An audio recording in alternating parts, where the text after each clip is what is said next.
All right, folks, so this is a typical field job that I wanted to show you the equipment I brought with me that I usually pack with me whenever I do a field job out of my house.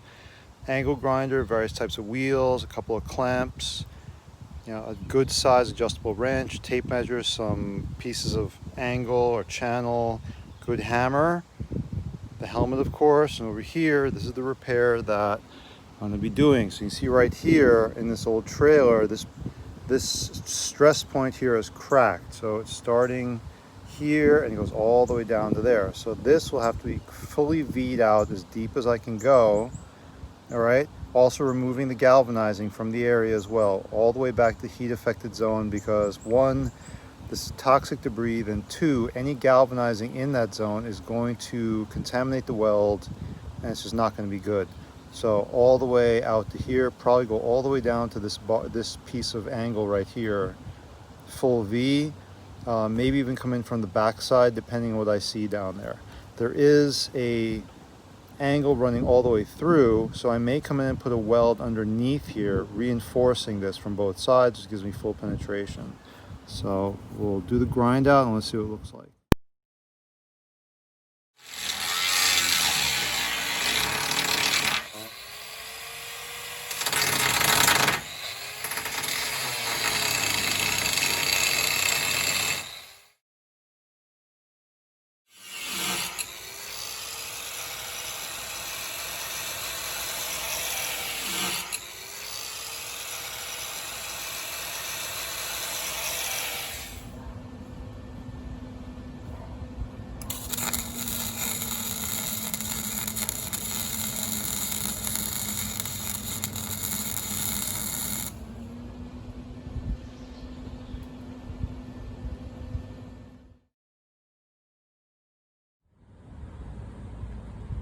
So here's starting the weld over here, and this is what it looks like right here. Okay, so what you have is the top of the channel here, which has been V'd out.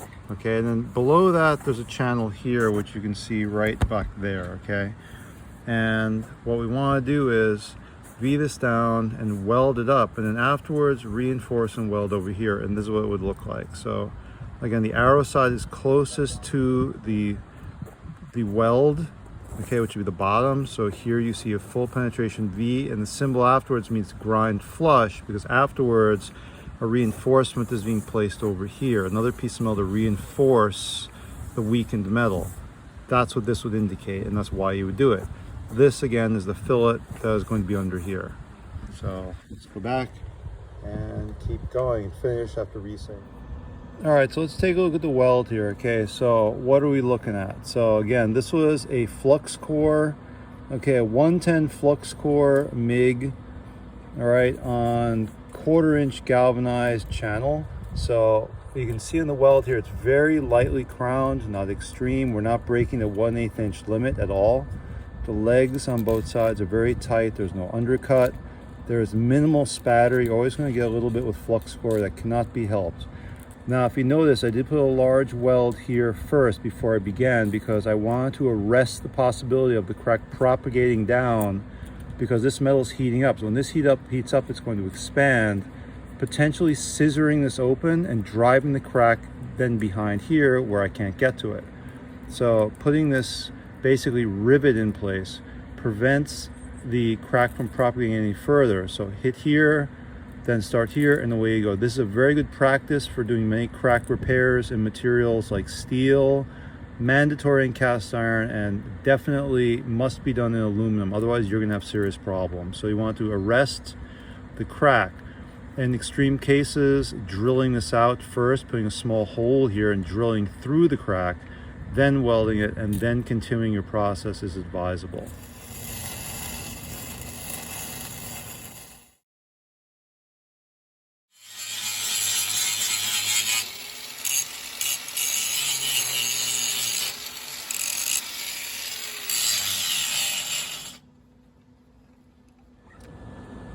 All right, so this is the weld after grinding. So if you look carefully there, you cannot see any evidence of the weld before. You want to make sure that it is totally flush. So if you have any undercut in the toes of the weld, you're going to see two grooves that are not filled with metal. You have to go back, re-weld them, re-grind it until you get a nice flush surface. The next step is cut the section, repair, which will then be welded onto here. Have to have a clean surface for welding, so clean off the old paint.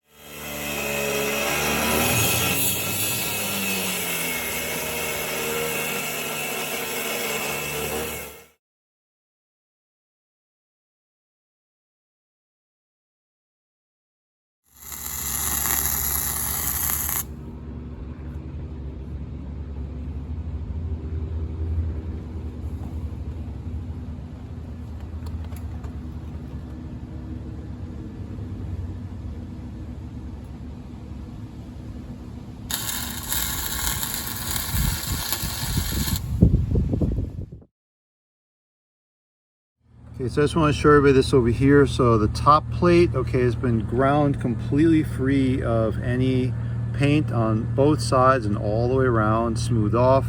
So is the base metal, been completely ground free of any residual zinc from galvanizing. And if you see the plate, there are 4 tacks, one here, one here, one here, and on the back side. Now, because of the channel here, I could not get the clamp all the way in. So this finger is a nice old trick. Using this to apply pressure, this presses down on the piece so I can actually get to it. So something like this, you gotta use your smarts when you're clamping, jigging and clamping things in place. So this finger allows me to actually press this down. Otherwise, when you do the tacking, this could happen. It may raise up, it may twist on you. In that case, you have to cut the whole thing off. So the next step is, once you weld your corners, I'm gonna wrap my corners all the way around, then weld in between. That's the proper procedure. Always wrap corners first, then do the insides before you do anything else. If you just go like that, your corners do not get filled and you have a space where water can get underneath and this will rust out in no time. Then the next thing is to come back over here and make sure that this is fully welded out on the back side. I can't see it, which means I need to get under the trailer so I can see exactly what I'm doing.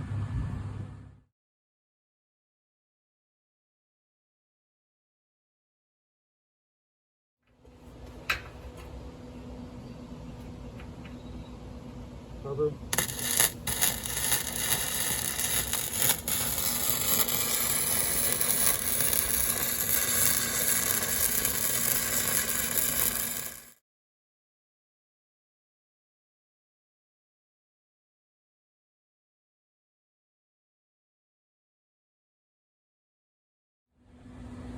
So here's the completed weld with the patch on top, as you can see. So it is a full fillet weld all the way around. All the corners are sealed. The important thing is you don't want any space in the legs of the weld where any water can seep underneath and rot this thing out. So it's welded here. I get underneath the trailer to weld from the back. So no matter where you go, you got to get there, okay? You got to figure out, can I get my body in there? Fully welded here all the way around. As you can see, there's no little pebbles or things laying on here that would interfere with the coat of paint. So any kind of bubbles or slag left on here after it's painted could pop off, leaving holes where rust is going to happen. So you got to make sure this is ground off with a flap wheel, then a wire wheel thoroughly to get all slag residue off the weld. Otherwise, painting is just not going to happen well. So this is a completed repair and reinforcing of a cracked channel in a boat trailer.